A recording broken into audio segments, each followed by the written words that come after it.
The parents of Kristin Smart are speaking out a day after the search resumed for the Cal Poly student. In a statement released on Facebook, Kristin's mother, Denise, praised San Luis Obispo Sheriff Ian Parkinson and said they are confident that the person of interest in this case will soon be held accountable for taking her life and harboring her remains for over 20 years. They go on to say that they are mindful that with or without the results they hope for from this week's efforts, they are now on a path that will bring the family peace and comfort. Right now, we want to take a live look at the site in San Luis Obispo where San Luis Obispo Sheriff's deputies and the FBI are digging right now. This is right under the P on the Cal Poly hillside. They hope to find the remains of Kristin Smart. Just yesterday, the sheriff announced new developments in the case. KCOY 12's Dave Alley explains why investigators believe this backbreaking work could yield results.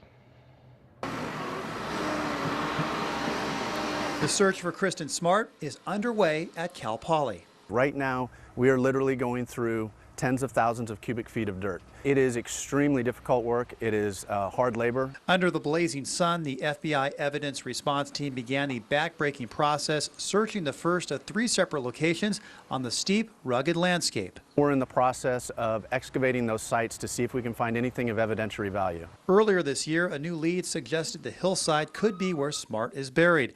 Later, 3 FBI human remains detection dogs independently confirmed the location as a place of interest. There's lots of different things in this area that they could hit on. It could be ancient bones. It could be blood from one of the campus people who was up here hiking. It could be a lot of different things.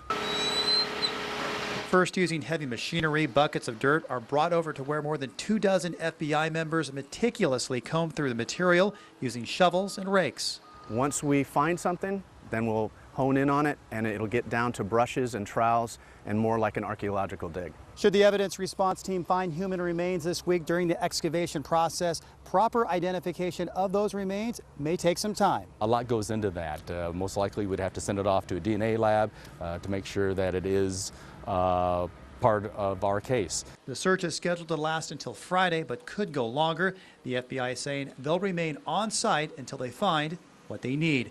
In San Luis Obispo, Dave Alley, KCOY 12, Central Coast News. And it should be noted that while the FBI used detection dogs to pinpoint the 3 locations that are now being searched on the hillside, those dogs will not be used during the excavation process.